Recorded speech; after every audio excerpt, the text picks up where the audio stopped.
Hey party people, Jeff Stormer here with something a little bit different and a little bit special for you while you wait for the 2025 season of Party 1 to kick off in mid-January. This is a special feed drop of the Season 2 premiere of I Seduce the Dragon, which just dropped last week. You heard Jess Parks, the DM on I Seduce the Dragon on Party of 1 a few weeks ago when we sat down to play Mothership with a crew of characters based directly on the I Seduce the Dragon player characters. And so we felt it was really only right to drop the season premiere, a perfect jumping on point onto the Party of 1 feed for you to check out and hopefully add a new podcast to your rotation. Yeah, I really like the show. I think it's a great premise. I think there's incredible cast chemistry, and I think you're really going to dig the season premiere. So with all that said, enjoy. Hi, it's me, your mom. Hey kids, go to bed. Bedtime. And it's me, your stepmom. You have more fun at her house. Either way, keep your children away from us. Content warnings are in the episode description. Yeah.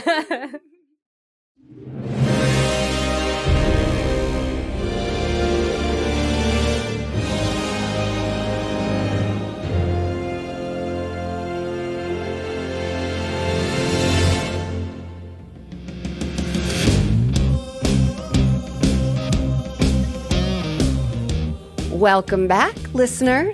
This is the first official episode of Season 2. Woo! Welcome. We left off on a bit of a cliffhanger, so I'm pretty excited to get into it. I hope you guys are too. I'm Jess, I'm the DM, and these are our players. My name is Ryan Keeley. I'm playing as Erastus Brainerd the 12th. I am a satyr prince / artificer / tavern owner. I mean, not the third one so much anymore. Go f- yourself. You haven't sold it. Cut that out. Never mind. I can't open with profanity. On that note, hi, I'm Christina Van Epps. I'm playing Tori Cole, the elven rogue who is out here just doing his best. Really? Yeah, it's his best. I know. It's disappointing, isn't it? I mean, you're making me really mad right off the bat, so good work. I'm getting into character. Had an emotionally tumultuous season 1, and I'm ready for season 2 to start in the exact same place. With your booty out. With ass out to the world. Ass and emotions out to the world. And dick. And dick. I just thought the little cheeks was a cuter reference, but yes, your schlonger's hanging out too. In the sub-zero temperatures. I feel like we should make Tori roll first. I was in the pool. Growing versus showing. Yeah, I was in the pool roll. At disadvantage. Yeah. In front of his ex-wife. She knows. She's seen it. Yeah. I fathered a child with her. She knows. Oh, yes, you have. All right. Well, my turn, I guess. I'm Dana. I play Gentry Rose Bittercreek Dumont, a human cleric who also has the blood of a god flowing through her, making her a demigod. Gentry barely knows what a cleric is and barely knows what a demigod is, but she is getting there. And she's just trying to help her friends and convince them of her godhood. Not godliness, but godhood. Demi-godhood. Perfect. I am Flanders. I play Martha Sinclair, the half-elf paladin. And Martha Sinclair is if Jason Mendoza from The Good Place could cast spells. Oh my God. And had a sword. I actually do have a question before we get started, because we left off in a place where none of you were really together except for Erastus and Dana, and all of you were kind of in the middle. Erastus and Dana, not Erastus and Gentry. Erastus and Dana are together. I want to know, let's go around just one more time. I want to know, how are you feeling right now? I'm in denial, is how I'm feeling right now. There's a tentacle punched through your eyeball. Oh, yeah. Are you in physical pain? It will be fine. That's Erastus's first instinct, is the eyeball gets punched up by a tentacle and he's just like, it'll be fine. Mm-hmm. It's totally fine. Totally fine. Now I can't see it. Now I can't see it. Doesn't exist. La la la la la la la. Erastus, no. God damn it. Ryan's going to beat me to creating Guy Fieri, the D&D character. I mean, shouldn't I just let it out, like when you've got the shits? Does it want out, or does it want to just eat you? I want to push it back in. You want to push it back in? I just want to push it back in. Tori is feeling stressed, I feel like that's an understatement. He's angry, and there's just a lot of feelings happening right now, and he's also trying to just shove them right down in there and not deal with them ever because there's stuff he's got to do. You're all so healthy. Yeah.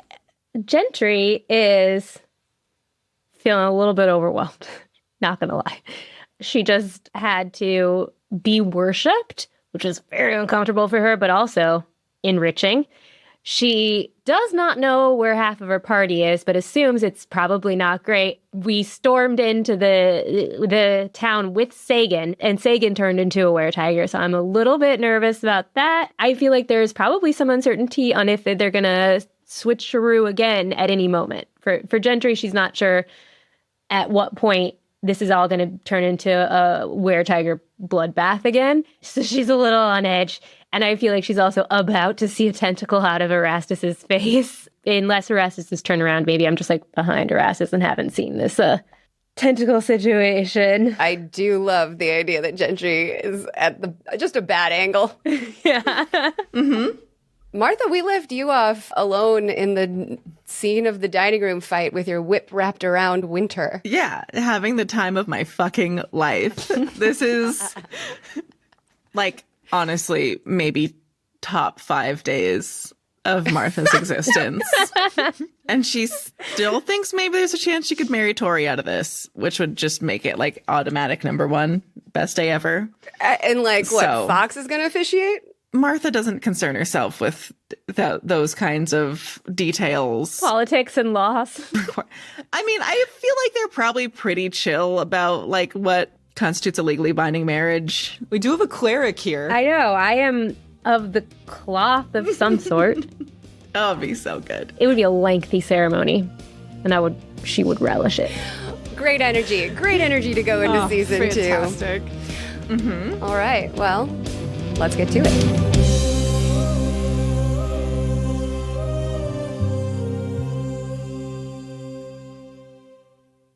Real quick recap. I think we've been over it, but here's where you all stand. You just had a lovely dinner with Fox and his associates, which turned into a fight. At the end of that fight, Sigrid fled, Tori fled after her, and Fox, who was magically afraid of Martha, not literally afraid of Martha, ran as well, chasing after Tori. Gentry and Erastus, meanwhile, found the hostages that were left, the people who had not yet transformed into were-tigers, so the tribe, the cult, whatever you want to call it, was keeping them to find out if they would. You neutralized the threat at the church, and just as you were leading all of these saved people out to safety, Erastus got a nasty surprise from the Oblex, who punched a hole right through his face. His left eyeball is currently steaming in the snow on the ground. So, let's pick up with Tori. Oh, okay. What? Tori, you're standing there in a momentary silence, which is made all the more stark in contrast to the argument that you just had with your wife before she ran off into the woods in pursuit of Anvig. Mm-hmm. Give me a perception check. Is this to do with hearing or smell? Yes. All right.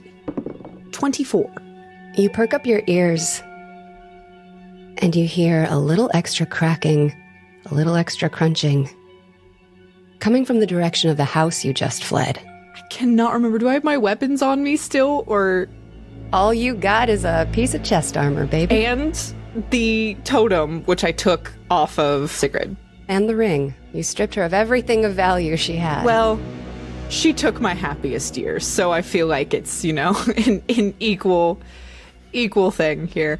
So just a normal divorce vibe going on. I can only assume that he's probably still a were-tiger because he wasn't affected by the ring. What do I want to do? Ooh. Martha's back towards the house, but I don't have weapons to fight Fox, but I could try to outrun him.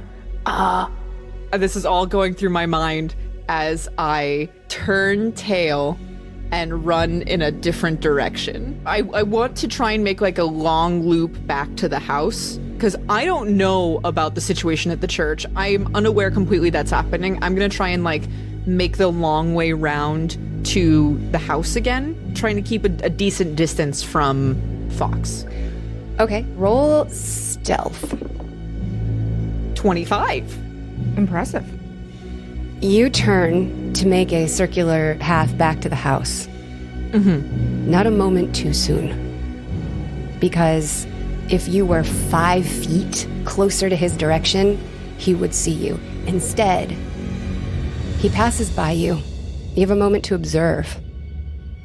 He sniffs the air in were-tiger form, his breath steaming in the cold. His eyes graze over where you're hiding, and then he sees Sigurd's very obvious trail through the snow. He gives a low growl, and he prowls down that trail. And you're free to head back to the house. That's bad, probably. I do, in fact, start just like scurrying back to the house. All right. Martha, you're standing there with an old man wrapped up in your whip. Ideal. He's staring at you, terrified, obviously. Again, ideal. What's the expression on Martha's face? Smug. Just so smug. I fucking lassoed a were-tiger, and now it's a terrified old man with no pants on, right? It's just a terrified male man who's totally naked. Yeah, with no nothing on. No nothing. Even better. Yes, perfect. Is there like a closet or something I could just like lock him in? I'll go into the kitchen and find like a pantry and just shove him in there. As you are dragging him through the house, at the end of your whip, he's taking in the fight that just happened, the overturned table and the blood-spattered food, the dead body on the ground, and the absence of Fox. His hands begin to shake, and he begins to despair. He says, "Miss, it's gone too far. Our tribe is lost. Our god is dead, and without him we have no claim to this power. It feels wrong in my body. Ill-gotten. Poisonous." And you feel resistance at the end of your whip as he sinks to his knees. Oh my god. And he bends his head over, presenting his neck. And he says, "I know what you must do. Please, make it quick." You know, if you had done this when you were still a were-tiger, yeah, but there's something really sad about killing a naked old man, so I need you to get off your feet and get into this pantry. Now. He starts to cry. That's not helping, bud. Just get up. And he's just, "No, I haven't the courage, please!" Begging for death all the way. No, bud, here you go. Maybe you can kill yourself via a potato or something. And I just shove him in the pantry, and I feel like there's a lock on it, you know? Sure. Food's valuable. Totally. I shove him in there and lock him and just put the key in my put it in my pocket. It's gonna get lost in the bag of holding. And now Martha's gonna go see where everyone else is. About this time, Tori is close to the house. I'm heading back literally like in the way I came. I remember I busted out that secret side door. I'm assuming no one's closed doors after leaving this place. You broke everything down. Everything is broken. So I just head back inside, and I'm probably like immediately calling like, "Martha!" Hey, bud. Slide in. I imagine Tori, not only is he wearing nothing but like the magic armor that he has on top and holding this wrapped up like totem bundle, but he's still like covered in gore, I imagine. Mm-hmm. Is the totem like the size of a baby? It's like maybe a foot tall and maybe 5 inches diameter. Okay, so like a baby. 5 inches diameter. Okay. Yeah, it's like, it's a fair size, yeah. Okay. Everything good in here? What happened? I think I scared everyone out of being were-tigers, and now there's a naked man who's like begging for death that I locked in the pantry because that's just sad, you know. Why didn't you just kill him? That doesn't look good in a pamphlet. I can't kill a sad old man who wants to die. I kill mean were-tigers that are trying to kill me, you know? You want me to kill him? You can try. I don't think even you'll be able to. It's like really fucking pathetic. Let me find pants first. Here, I'll hand her the totem. Martha starts like rubbing it and like seeing it, like knocking on it. She just rubs it and says, I wish I was a were-tiger. I wish I was a were-tiger. Fuck, that might actually be how it works, though. We don't know. Do you want to roll investigation? I just want to rub. What is that, like Arcana? Yeah, go ahead, give me an Arcana roll. 11. You rub the totem, which is half stone and half gold. And as you rub the gold part, I'll be damned if it doesn't start getting warmer. Ooh. Martha doesn't know what friction is. Oh, she just doubles down. She's just rubbing harder and harder. Oh, amazing. I'm looking around for my weapons and pants. Your weapons are easily found in the dining room, and your pants are torn to pieces and laying underneath Orbo's dead body. Is there anyone's pants available? Orbo's got pants. Are they intact pants? Better than yours. All right, then I'll steal his pants. I'll loot the body for whatever he's got. You put on his pants, and they come on around the waist, but one leg is missing, and the other one is split on the outside. It's the hottest new look in Icewind Dale. It's very Hulk chic. Definitely weather appropriate. As long as the junk is covered, I think that's all that matters. I guess that depends on how much junk we're dealing with. And which side it goes down. Is this John Hamm level junk? Because, you're wearing cutoffs on one side. Wait, what are we supposed to know about John Hamm's dick? What's that? Huge. Really? Hog. Sorry, is it just like universally known that John Hamm has a big dick?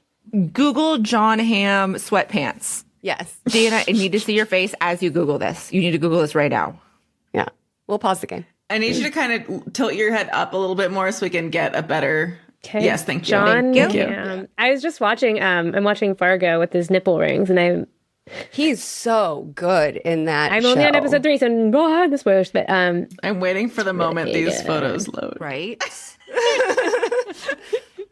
all right, okay. Is he wearing underwear or no? It's down his leg. That's why cutoffs could be problematic for John Hamm.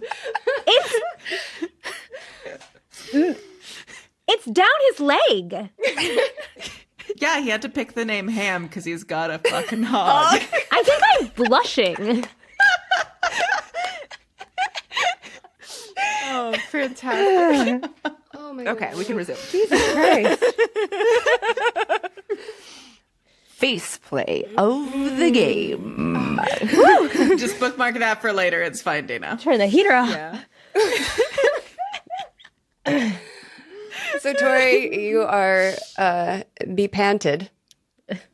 I am pantalooned, and I've got my weapons back. So I will immediately then go over to Martha and say, "Stop that!" It's getting warmer. I think I'm close. To what? To making it climax? Like, what are we at here? To being a were-tiger, is that what I have to do to get to be a were? No. Is that how it works? A were-tiger has to bite or scratch you. No, but this thing works too, right? There's like a whole ritual. I don't know. We have more important things right now. Okay. Sigrid was going after Anvig, and Fox is going after her. So that means Fox is going after Anvig, and we have to stop that from happening. Okay, fine. But I get to try later. Sure. Okay, great. Let's go. Okay. I take the ring that I stole, and I said, "Can you put this in the bag with the corpses?" Are you sure it's pretty stinky in there? All right. Even better. You hear a plop. Slorp. We go to the church. We don't like a lot of liches, but Paul Lich from the Patreon is one of our best friends. Paul, this episode is for you. Erastus, Yes. is there anything you'd like to do with this gelatinous red tentacle wriggling out of your face? So what I'm going to do is what most people do to treat a tapeworm. And I am going to take a crossbow bolt, and I am going to wrap the tentacle around the crossbow bolt and start gently pulling the tentacle out, just kind of trying to, stretch it out like you do with a tapeworm, and just be like, come on, let's get out of there. It's not your home. It's not your home. It's time to move along, buddy. Time to move along. This is the worst. And so now I'm going to have a crossbow bolt, kind of like tension smack to my head as much of the old blood as I can get out. Most traumatic thing that's happened. I think Gentry Rose does see this happening now and is speechless for the first time in a very long time and is just like jaw drop and it tilting her head like, what the fuck is happening? Erastus? What is happening to your eye right now? Do you need help? Well, my eye is over there on the ground, and if you could pick it up, that would be great. I do. I pick it up. Erastus, you hear in your mind, I cannot be manipulated. I've seen every aspect of your mind. it's fighting you around your little stick contraption while it's talking to you. I know what you are. Roll dexterity. 6? I thought I was better at handling tentacles. The Oblex slips along your fingers and your stick and wraps its tentacle around your arm and kind of tries to bind it like a chicken wing as it moves down your body. Oh, I'm into this. I'm just letting this happen. It's now its turn. It slithers all the way down your body, down your leg, around your waist. Oh. Oh. From your eye socket, just slithering down the entire length of you to the ground. And it begins to try to move away. It's now your turn. I mean, it's just trying to leave? Okay. Bye, little buddy. I'm a little disappointed we didn't get more intimate because I may or may not have seen some hentai at a point in my youth and was hoping for a La Blue Girl moment. But it's cool. It's cool. I mean, you were inside me, and that's something. And I wave. Okay. And you wave. I love when we've just thoroughly stumped the DM and she's like, well, I don't. Okay. Gentry, what would you like to do? I am going to cast Polymorph on it. I want to turn it into a small slug. Okay. It has to make a wisdom saving throw. A very slow, small little slug is what I'm going for. A very small, slow little slug. And it rolled a 4. Okay, so it fails. As the Oblex slithers away, it shrinks before your eyes and turns into a tiny little red translucent slug. I just did that because I didn't want it to get away. What is that? Erastus, here's your eyeball. Thank you. I'm going to tuck it in a safe pocket. Can I cover up that hole, though? That gaping face hole just with a cloth? Look into my holes, Gentry. This is adding to the tally of holes. I know. Thing. A new face hole for Erastus. Look into my face hole, Gentry. Is there anything else in there? Is there? I'm gonna need you to roll medicine. Okay. All right. I'm good at that. I have been better at that in the past, but it is a 16. You peer with trepidation into the empty eye socket of Erastus. I hand her my headlamp just so she can really get a good look-see. Do you use the red headlamp? Uh-huh. Is there anything else in there? I don't see anything, but You see very concerning looking tunnels in the soft tissue of Erastus's head. do I know if that's how it's supposed to look in there or not? Is that an arcana? No. How is he still alive? This is like the worst kind of weird Phineas Gage situation right now. That is another 16. Do I know if that's what it's supposed to look like in there? You have a pretty strong suspicion it's not. Okay, Erastus, you have what looks to be tunnels inside of your cavity. Okay. Like there maybe was, in fact, this creature tunneling through your brain. That can't be good. I don't actually know if my healing can go that far, but we'll give it a whirl. Meanwhile, I do want to catch this little slug guy. Can I walk over to him and stamp on him with my little hoof ski? Sure can. I'm going to stamp right over to him and I'm going to smash him with my little hoof because he did not fulfill my Urasaka Doji fantasy. And I would like to splatter this little fuck. You stamp on him with your hoof, and he instantly retransforms into the giant Oblex and engulfs your hoof. Aww. Oh no, maybe he's into foot stuff. It feels like you're standing in the middle of a warm pool of pudding. Okay. Oh. I wish I had toes I could wiggle, but I have hooves. This is catering to a demographic I don't Yeah. like. Welcome to season 2. Nope. I just want to say that I Seduce the Dragon likes all demographics. We don't yuck anyone's yums, and Christina has to take that back right now before we lose Patreon subscribers. Welcome to season 2. Have you already formed a parasocial relationship with us? Good news. We're getting into pudding kink. I'm sorry. Pudding kink is my new thing. Is that a thing? It is now. When Ryan Keeley asks, is that a thing? You know you've struck comedy gold. The next big niche. We're going to get in on pudding kink on the ground floor. You're going to have to come to us. Ryan, roll strength. None of these words are in the Bible. I can add them. To the Bible? 16. I'm just imagining her breaking into churches and scrawling pudding kink inside of Bibles. With your 16 strength roll, you step on it and it can't move. It's squirming underneath your hoof. Ooh. It's time to face what you are. Lonely. And it punches you in the dick. Oh. It's a pseudopod attack. We get 2 of them. Double punch. That's a 17 for the first one and a 22 for the second. It hits you twice in the junk. I don't like that at all. I would like to fucking murder this. Can I cast this? Oh, I don't have any spell slots. No. Did Erasmus take any dick damage? Yeah, I'm about to roll damage. How much hit points do you have? Currently 40. It does 10 bludgeoning damage plus 2d6 psychic damage. The emotional toll of the dick punch. That's 22 damage for the first dick punch. For one dick punch. When you're at half health, this condition is called bloodied, which means that you're actively like bleeding out. So you got bloodied by a dick punch. Yeah, no, I would need an dual orchidectomy. Orchidectomy? I just learned.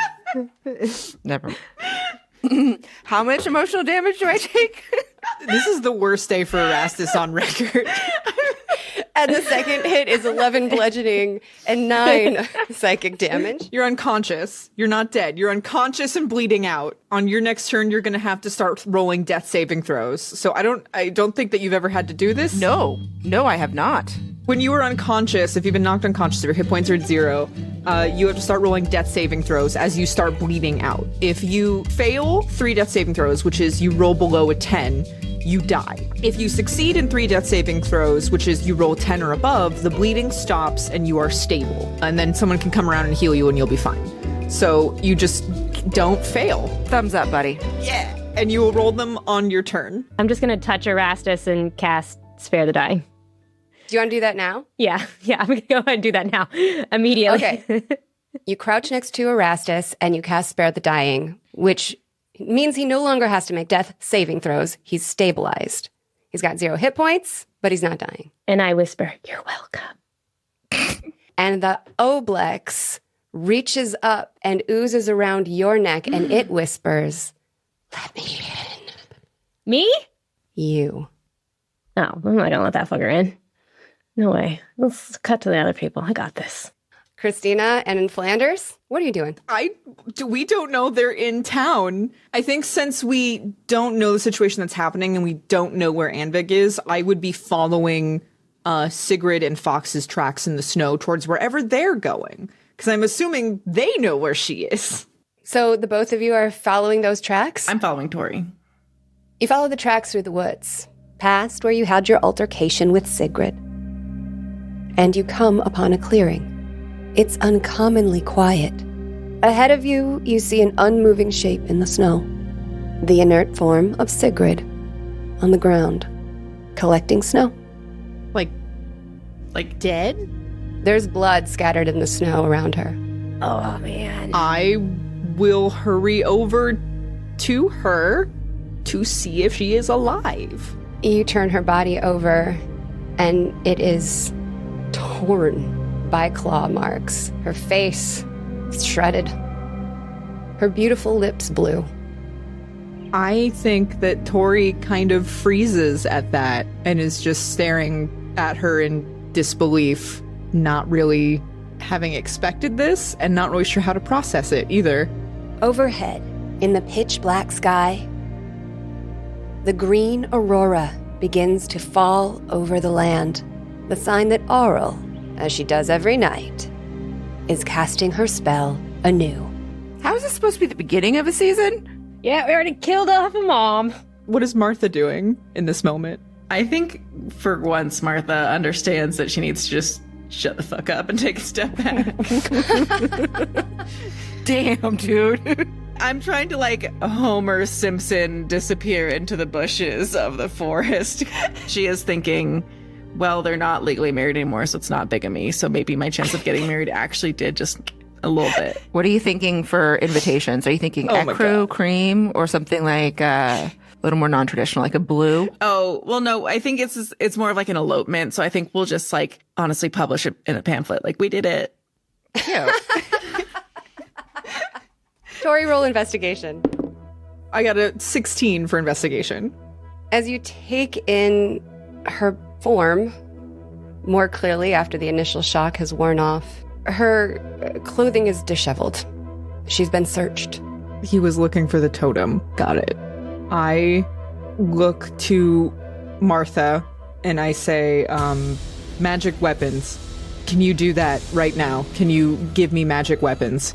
I thought that was Tori trying to cast a spell, and he just said, magic weapons!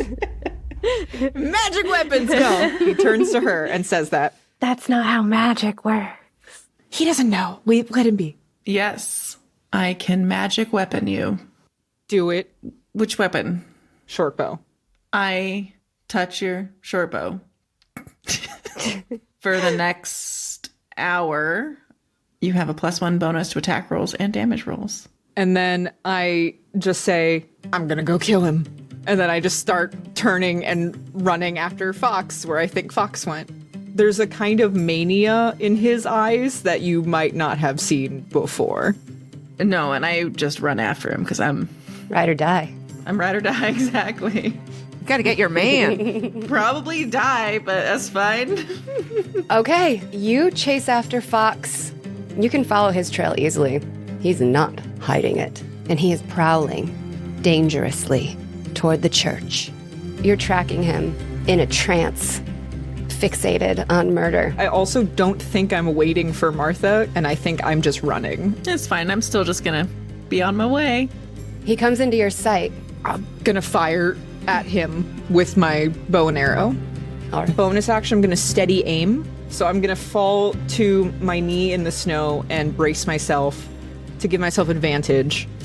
And I'm going to try and shoot him with my now magic short bow. You are 40 feet away. Roll to hit.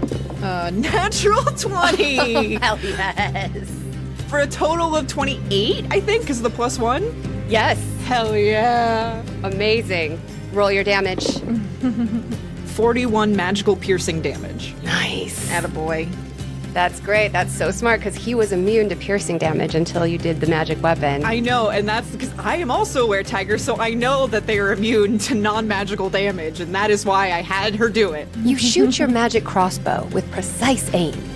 It impales his shoulder, going all the way through.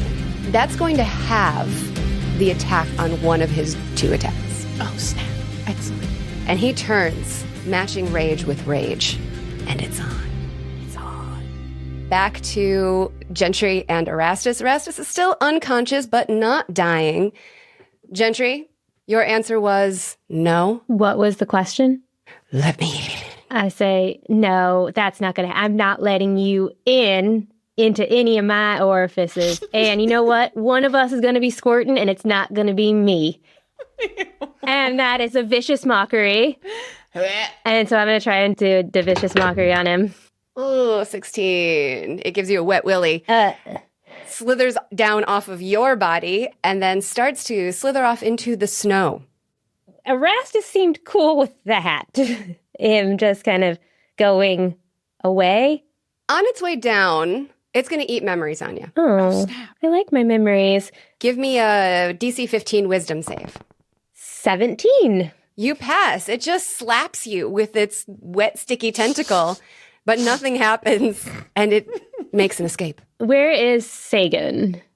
He is back beside the church. Everyone has stood shocked, watching what's transpired, but they don't know what to do. They are freezing their asses off right now, to be perfectly honest.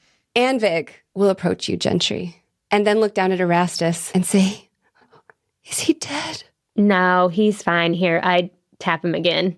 I will cast Cure Wounds as the tappy tap one. Yes. Cure Wounds is the tappy tap I'm one. going to do that for 13. Erastus is healed for 13 health, and he's conscious again. We're going to have to talk about that. Wrap your face up. These nice people don't want to see your holes, please. And how are you, sweetie? Are you... See, he's not dead. He's fine. I am going to rumble in my pouch and start crafting myself a leather eye patch. And I'm going to look real sad because my feelings are hurt. It's going to look so badass. Right now? It's an artificer. Got a craft. That's true. And priorities. It's going to look sick as hell, though. You got It's going to look so sick. Very true. He's going to look so sick. Let's roll initiative, Tori and Martha. I cannot miss tonight. I cannot miss. I mean, I got a 23. you're going to have to tell your son that his mom is dead. So, let's tread lightly on that bravado. You underestimate Tori's level of avoidance. I guess, Tori, you can go again. I'm going to shoot him again. All right, get it. And I'm going to once again bonus action, steady aim, regular action, shoot the man. Okay. So the first one is 9 and then 16 damage on the second. Not bad. You shoot another arrow and it lodges right next to the first one. So as he's racing at you, you get that shot in. So he's got one arrow sort of like in both directions through his shoulder. And because I use steady aim, I cannot move for the rest of this turn. So I am where I am. Woo-hoo. But I will draw my dagger of many daggers. All right. I'm pulling all the stops. I'm going to run to be within 10 feet of Tori if I can make it there. So I'm going to cast Searing Smite.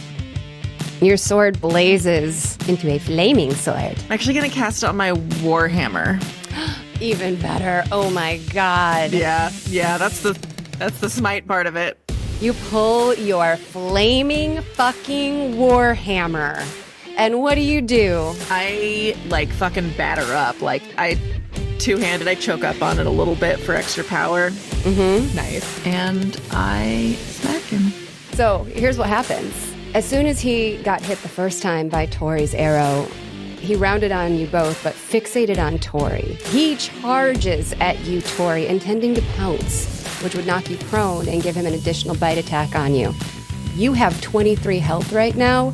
It could kill you. But just before he leaps to hit you, Martha's flaming warhammer interrupts his path and knocks him flat on his ass. How much damage do you do? Perfect. It's 20 total. He gets up. He's got little bits of fire on his clothing. He's actually got a lot of fire all over his clothing. He's actually on fire. It's fully terrifying as he does try again to pounce on you, Tori. Okay. He's going to charge 15 feet straight towards you, and he's going to hit you with a claw. Make a DC 14 strength saving throw. And add my aura of protection to that. Excellent. And that's +4. What was that? +5. So 25. He tries to knock you over, but it doesn't work. The two of you instead are engaged in hand-to-hand combat. He scrapes at you with his claws, but you're holding him off with what little armor you have and dodging the other swipe. So now he's right on you. He's got his paw hands on your shoulders, and he's snarling in your face. Yeah, you're actually doing hand-to-paw combat. Yeah, almost grappled. Okay. I have the dagger that I already drew out. He's got his paws on my shoulders, and I've got my hands on his large were-tiger shoulders, and he's snarling in my face. And I loose my hand just for a brief second from the hold in order to flip the dagger and stab it inwards towards his neck. All right. Here we go. Is Martha within 5 feet of us? Yeah. Then this will also be a sneak attack. Hell yes. The first person who ever snuck up on someone who's grabbing you, but So I don't get advantage on this one, but I have a +9 for this weapon. And I rolled an 18, so 28 to Fuck hit. yes. I cannot miss. And again, I'm going to trip and die instantly. So I have to roll for how many daggers there are. It's so many extra attacks. It's a lot. I rolled 6. So 7 total plus my 4d6 of sneak attack. I feel like if Tori does any better, the Oobleck is just gonna come by and just like dick punch him as hard as it can. Just kill him. 46 damage plus 6 for my base weapon damage. So that's 52. This move is going to kill him. Would you like to describe it? Yes! Okay, so he's snarling in my face. I think that he's just like gritting his teeth, an expression of pure fury on his own face as he's feeling these claws like dig into his skin.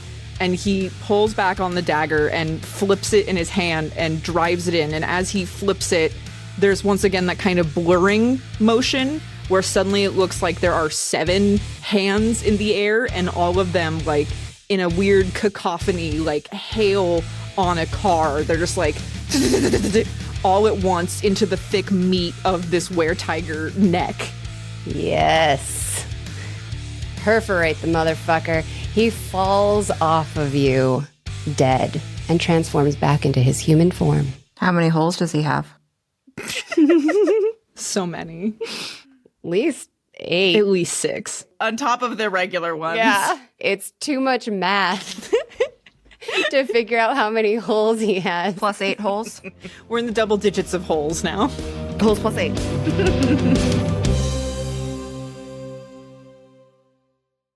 And you're out of combat. Tori takes a second to catch his breath and stares hatefully at Fox's body.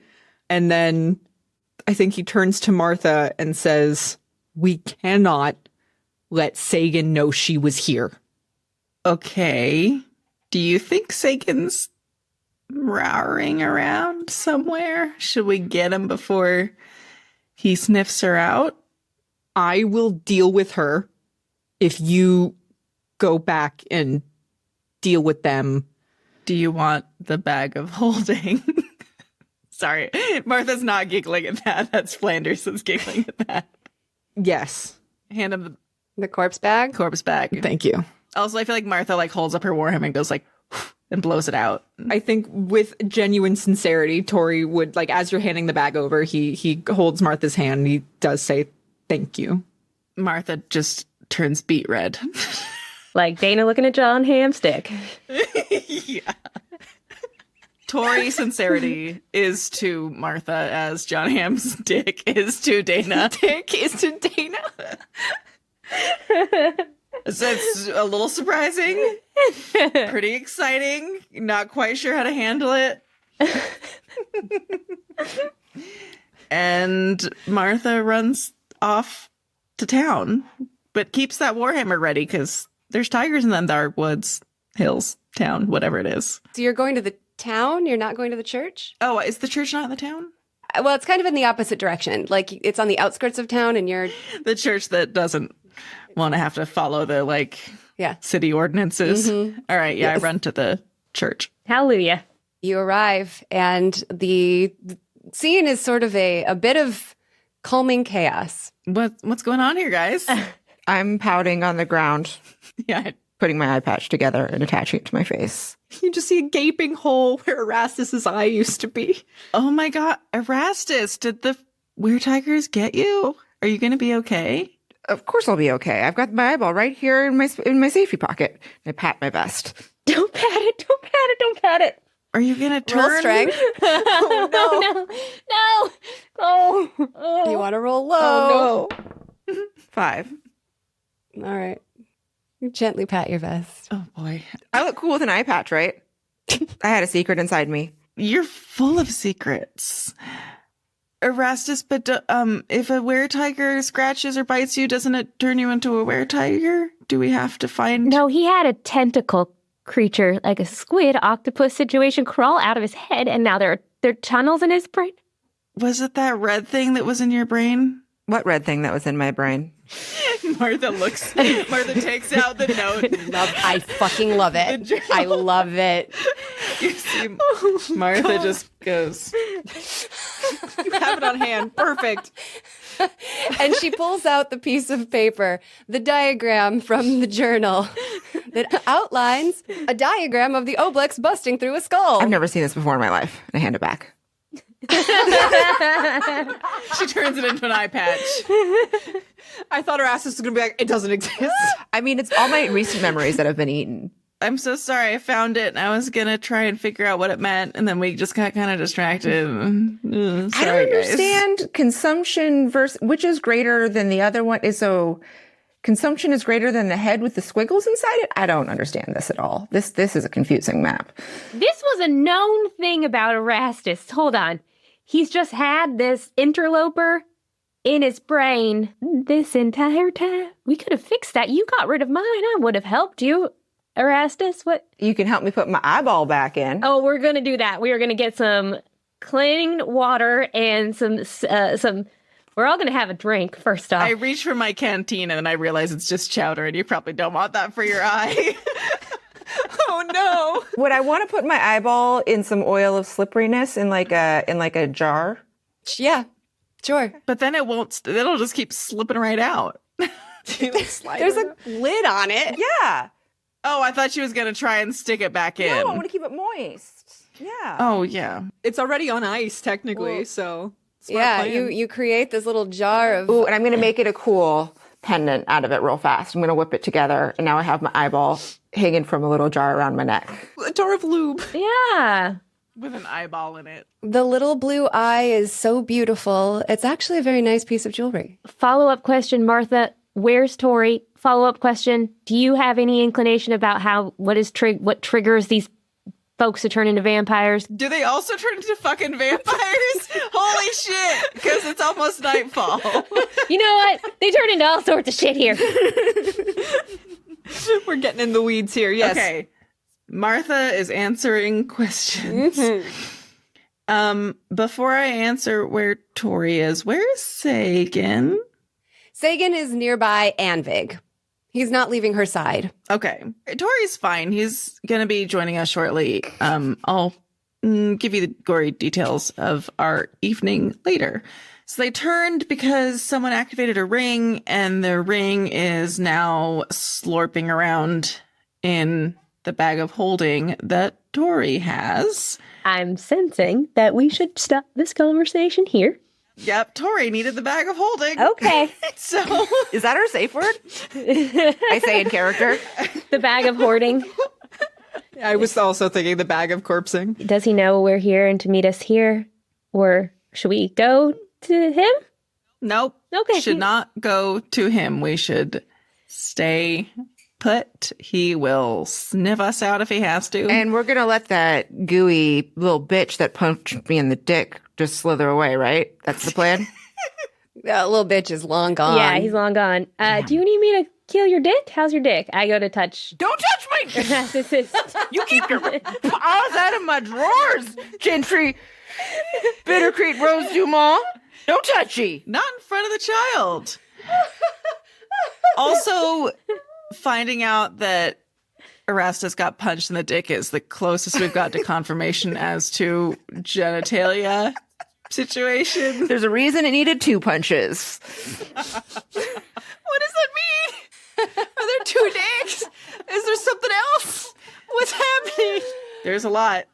There's a lot going on in there. It's a mystery what's going on. And one single tentacle punch would not handle it, apparently. Would not have encapsulated all the entirety of what's going on in there, yeah. Is there someplace safe, Anvig, that you guys can go? Nothing's safe in this world. If we've learned anything, nothing is safe. I've got tentacles that won't fuck me coming out of my head.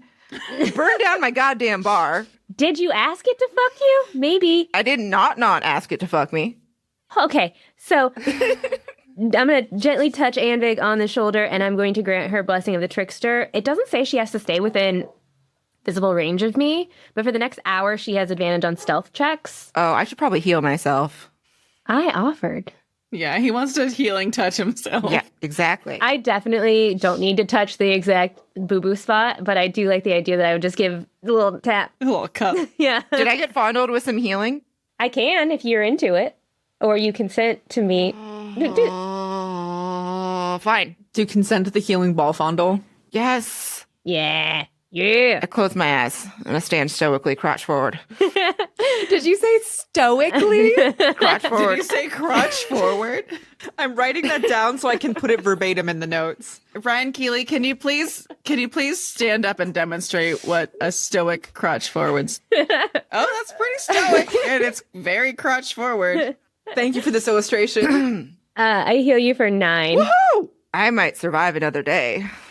I would like to divinely and in a very gentry way encourage Anvig to seek the safest shelter they can find.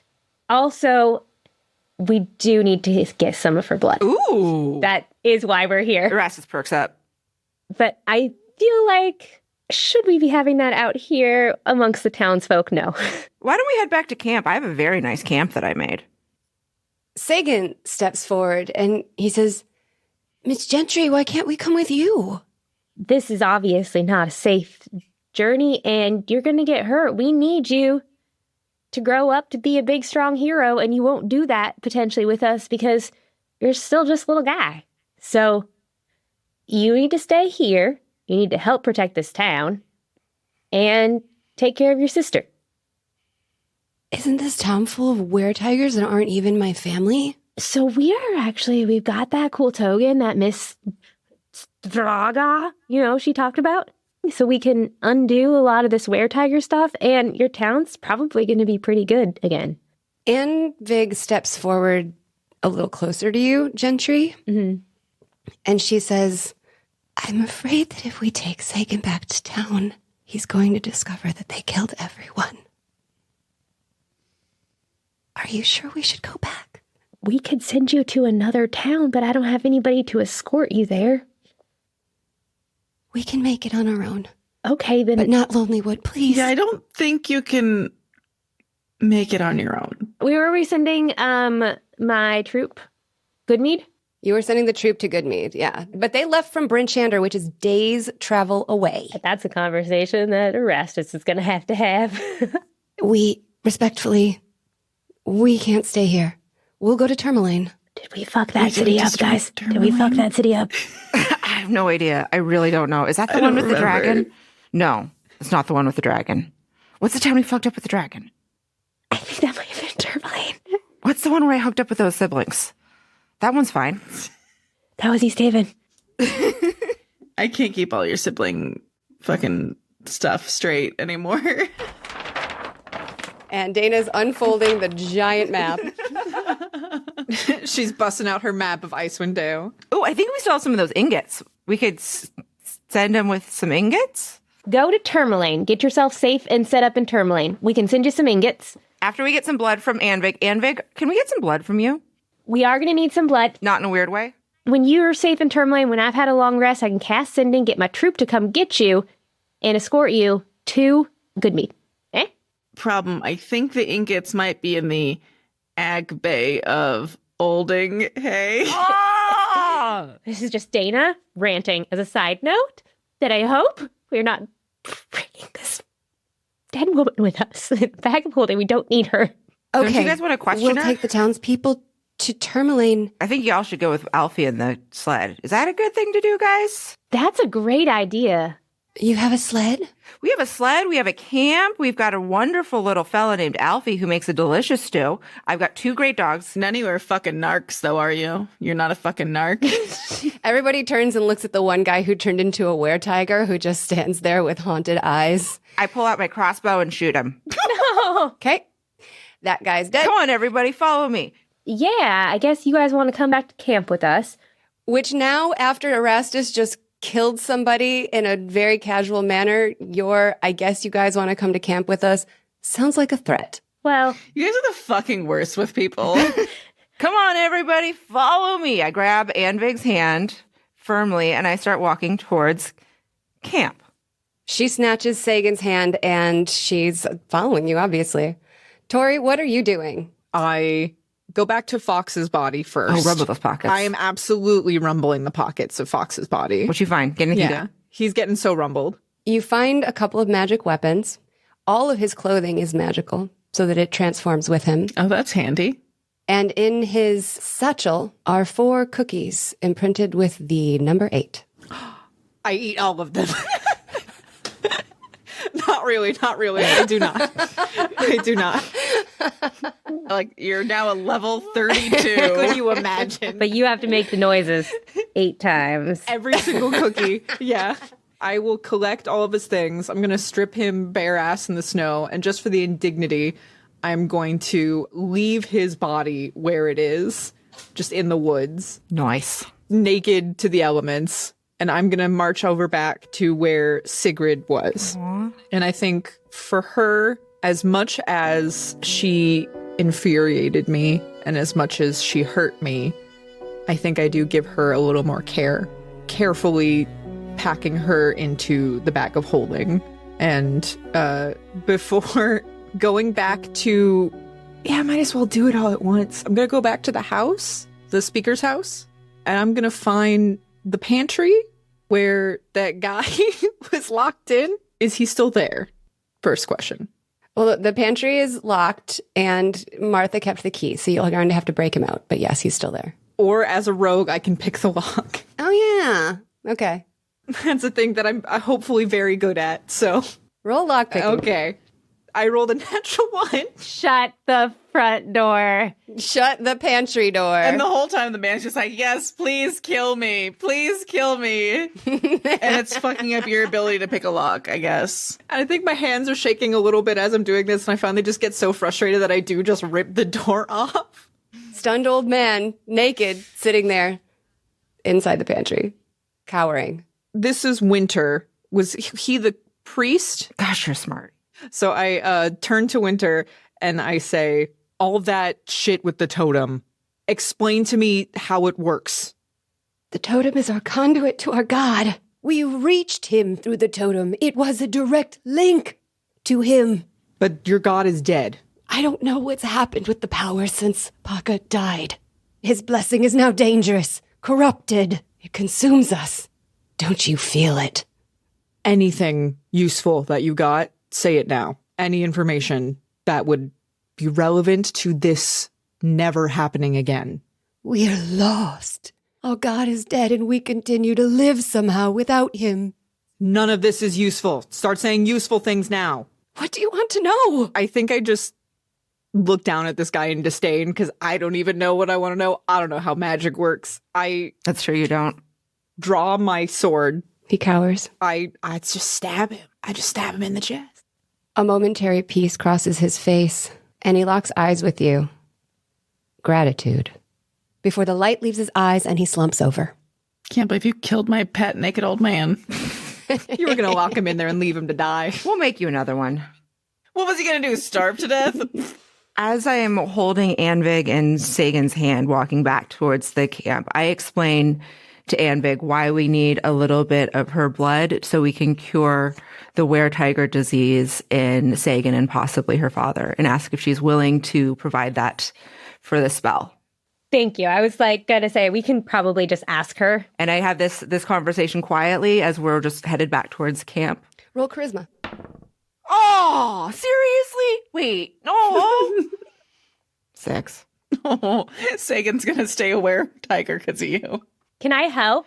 How would you like to help? I see them talking. They're a little bit away, and I just smile and do a nice, comforting, divine sort of nod to Anvig as I smile down at Sagan. Can I cast Flash? Okay, you can do that, and you can cast Flash of Genius. So, Gentry, your efforts, you touched their hearts with a bit of your godliness because Anvig is a follower of yours. So you've got a little bit of influence. Goodwill. So go ahead and roll charisma with advantage and add a d6 to the result, Ryan. So that's 24? So 24, Anvig walking next to you. She furrows her brow in concentration and she looks down at Sagan, who's holding her hand, but his face is solemn. And she says, of course, If it'll save my brother, I'll do anything. How are you going to take the blood, may I ask? We're going to make this real comfortable for you. I have either a vial or a water skin, however much you're comfortable to donate today. And, I'm sure I've got some whiskey back at the camp, and there's no shortage of pointy items around. So whatever the lady likes. She's processing that, and you're approaching your camp, which is empty, except for Skara. She stands up as you approach, and she says, "Your little man was dying of cold. I took him to my den. I've been waiting for you. Follow me." Yeah, I'll do an insight check. Also, we got Tori's got to know where we're at, so we got to leave a note or something. An insight check on the den. But I like Skara. That is 15. She seems a little annoyed, but other than that, she's sincere. Is my sled gone? Where are my doggos? He would not leave the dogs behind. I tried to convince him. Can someone send a message to Tori? Cannot. Can leave a note. That's about it right now. Oh, I can cantrip. I might be out of range. Oh, yeah. I'm out of range. Gonna have to leave a note. What does your note say? Tori, have children. You opening with the "I have your children" line? I don't mean to be intimidating. I have your children. Actually, no. I'm going to do the thing that I can enchant an item that leaves a message. Brilliant. Yeah, I was going to ask. Like, you can leave. It's like a voicemail that you can leave. Magical tinkering. Look at you knowing your character shaped. you sexy nerd. Getting there, baby. Season 2, it's a whole new Erastus. Hell yeah. Yeah, because Erastus is the one that's been the issue. Whole new Erastus with a whole new hole. New season, new hole. Perfect. I'm actually going to imbue 2 small objects with a 6-second recorded message. Tori, we've got your kids and the rest of the townsfolk headed to Skara's lair. Pray for us. And I'm going to leave one there, and then I'm going to catapult the other one in the direction of town. Just throwing. I love this. No, I want to cast catapult. I have the thing. It's a spell she has. Didn't you also build a catapult while we were just hanging out in the snow? Oh, shit, I did. You did actually. That's right. You did do that. Oh, I got. Oh. Hey, Sagan.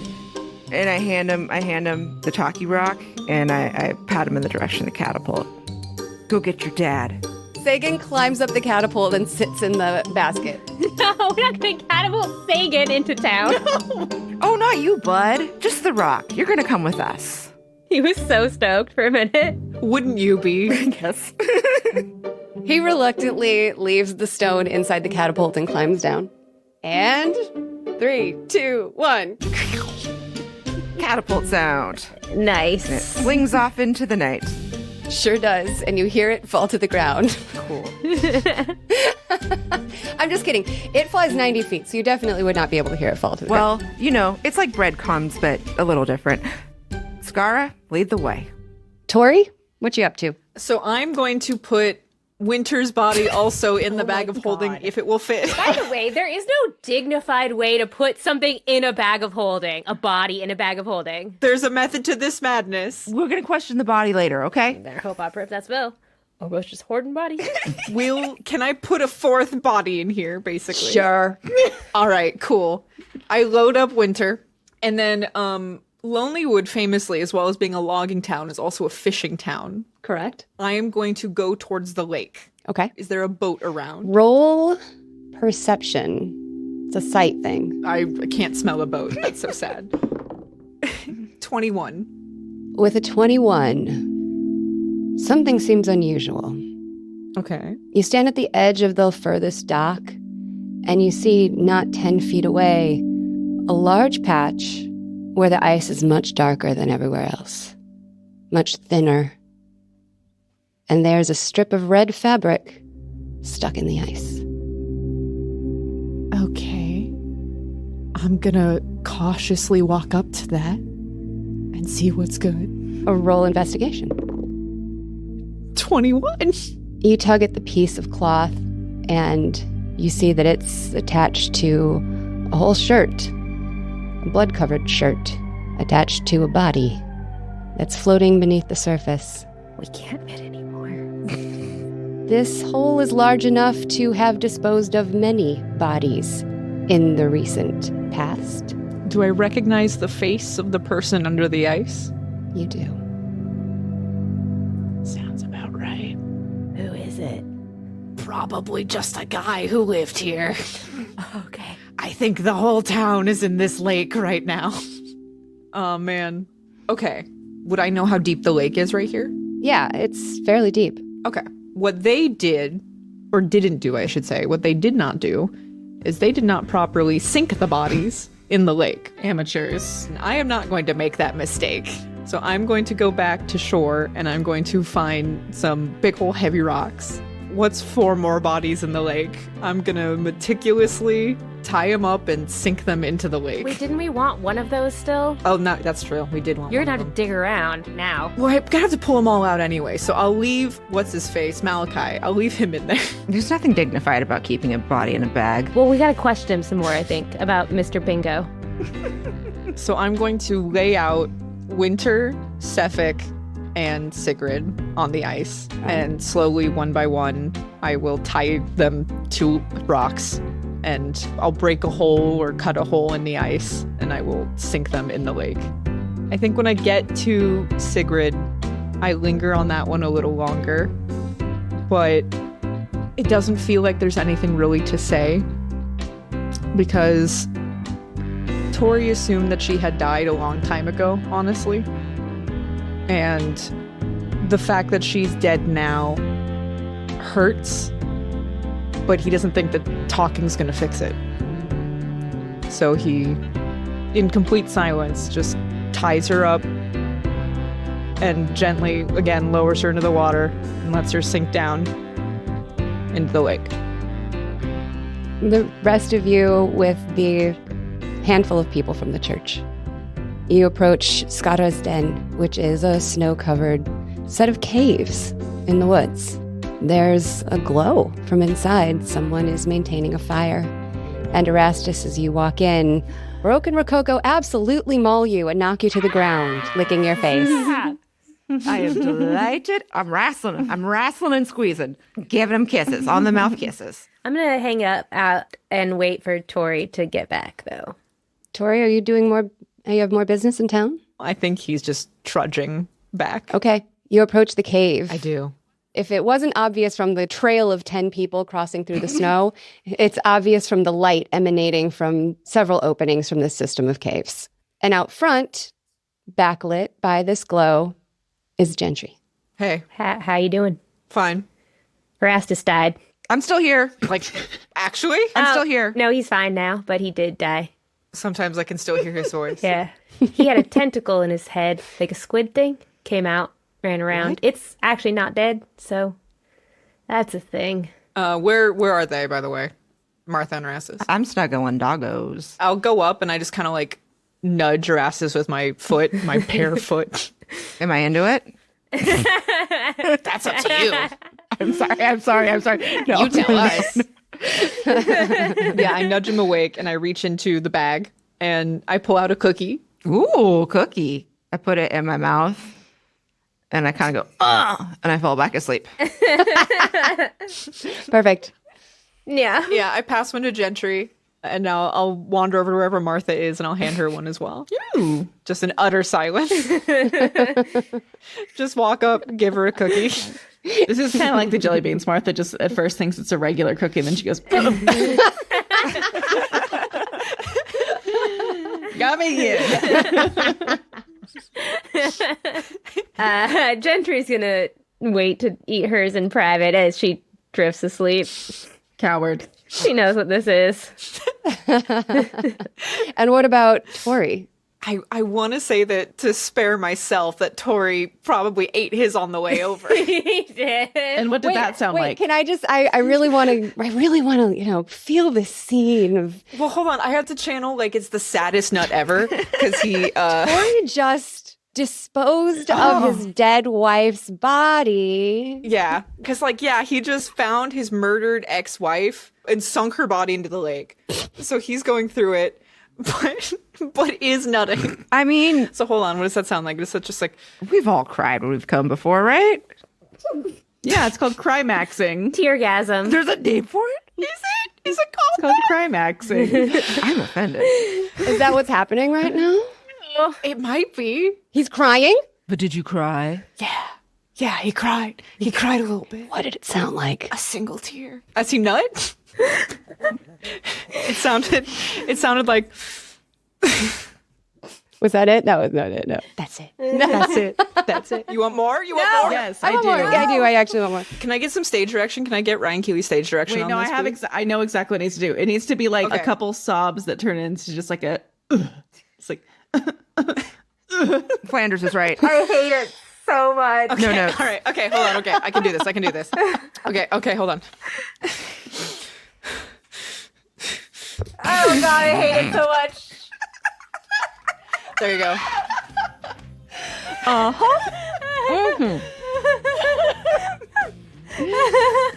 Oh my god. I believe she was both crying and nutting. I'm gonna get the take. Captivated I'm gonna get the take. by this performance. I would like my podcasting award, please. Yeah. Best nut. For compelling storytelling. Compelling storytelling. Yeah. Compelling nut.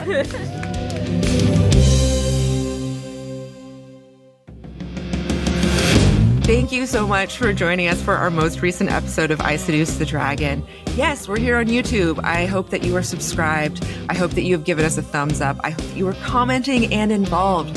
And if you want to be more involved, go to our Patreon. It's full of bonus content, past episodes, pre-season episodes, and a whole lot more. It's $5 to be our best friend, and that's a dang good deal.